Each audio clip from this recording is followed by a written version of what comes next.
जो मुस्कुरा रहा है उसे दर्द ने पाला होगा। जो चल रहा है उसके पाँव में छाला होगा। बिना संघर्ष के इंसान चमक नहीं सकता। जो जलेगा उसी दिए में उजाला होगा। संघर्ष। क्यों बचे संघर्ष से? संघर्ष ही तो जीवन की आत्मा है। जितना कठिन संघर्ष होगा उतनी ही शानदार जीत होगी। दोस्तों, आप समझ ही गए होंगे कि आज की कहानी संघर्ष पर आधारित है। आज की कहानी का शीर्षक है संघर्ष। चलिए कहानी शुरू करते हैं। एक बार एक किसान भगवान से बहुत ही नाराज हो गया। किसान बहुत मेहनती था। बहुत मेहनत से वह खेतों में अनाज उगाता, उसकी देखभाल करता, पर अक्सर उसकी फसल खराब हो जाती। कभी सूखा पड़ जाता, कभी बाढ़ आ जाती, कभी तेज धूप तो कभी आंधी। कोई ना कोई कारण बन ही जाता कि उसकी फसल खराब हो जाती। एक दिन वह किसान गुस्से में आसमान की ओर देखकर भगवान से कहता है, हे ईश्वर, आपको लोग सर्वज्ञाता मानते हैं कि आप सब जानते हैं। कहते हैं कि आपकी इच्छा के बिना एक भी पत्ता नहीं हिलता, पर मुझे तो लगता है कि आप छोटी सी छोटी बात भी नहीं जानते। आपको तो ये भी नहीं पता कि खेती बाड़ी कैसे करते हैं। अगर आप जानते होते तो हर समय जो बाढ़, आंधी और तूफान आते हैं वो कभी नहीं आते। आप नहीं जानते कि कितना नुकसान उठाना पड़ता है हम किसानों को। यदि आप मेरे हाथ में यह शक्ति दे दे कि जैसा मैं चाहूँ वैसा मैं मौसम कर दूँ, फिर आप देखना कि मैं अन्न के भंडार लगा दूंगा।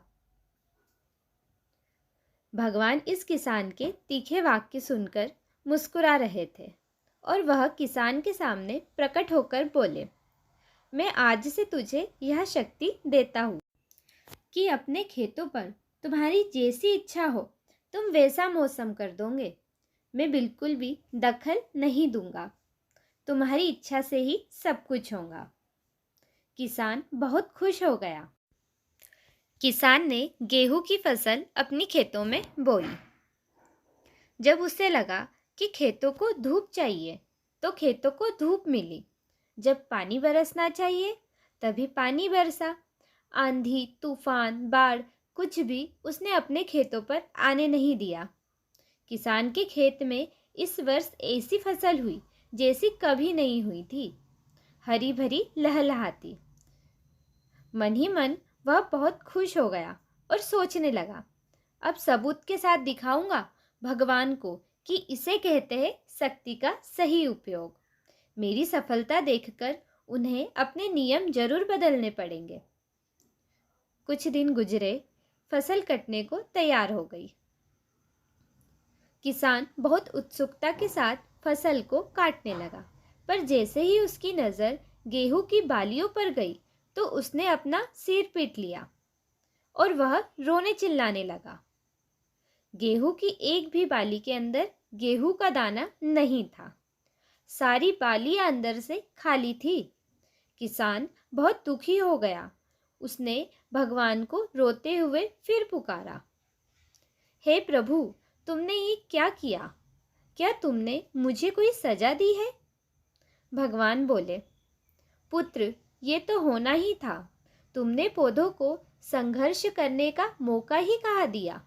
ना तो तुमने उन्हें आंधियों से जूझने दिया, ना तेज बारिश सहने दी और ना ही धूप में तपने दिया। एक भी चुनौती का सामना तुमने उन्हें नहीं करने दिया। इसलिए सारे पौधे अंदर से खोखले रह गए। जब आंधी, तूफान, तेज बारिश और धूप पड़ती है तभी ये पौधे अपने अस्तित्व को बचाने के लिए संघर्ष करते हैं और इसी संघर्ष से एक बल पैदा होता है जिसमें शक्ति होती है, ऊर्जा होती है और यही ऊर्जा पूर्ति तेरे गेहूं के दाने नहीं कर पाए।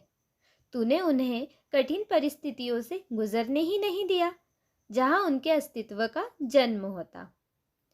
इसमें एक भी गेहूं का दाना इसलिए नहीं है क्योंकि तुमने अपने पौधों को संघर्ष करवाया ही नहीं। दोस्तों, याद रखिए, स्वर्ण में स्वर्णिम आभा तभी आती है जब वह आग में तपने, गलने और हथौड़े से पीटने जैसे संघर्षों से गुजरता है। कोयले का टुकड़ा हीरा तभी बनता है जब वह उच्च दाब और उच्च ताप की मुश्किल परिस्थितियों से गुजरता है। इसी तरह यदि हमारी जिंदगी में कोई संघर्ष ही ना हो, कोई चुनौती ही ना हो, तो हम भी गेहूं की बालियों की तरह खोखले रह जाएंगे। कोई अस्तित्व नहीं होगा हमारा। विपरीत परिस्थितियाँ, चुनौतियाँ, समस्याएं हमें और अधिक निखारती है। यदि जीवन में कठिन परिस्थितियाँ और चुनौतियाँ आए तो घबराना मत, बल्कि सामना करना और विश्वास करना कि आप और अधिक निखर जाओगे और अधिक मजबूत बन जाओगे। किसी ने कितना सही कहा है, जिंदगी जीना आसान नहीं होता। बिना संघर्ष कोई महान नहीं होता। जब तक ना पड़े हथौड़े की चोट, तब तक पत्थर भी भगवान नहीं होता। दोस्तों, कहानी अच्छी लगी हो तो लाइक, शेयर एंड सब्सक्राइब।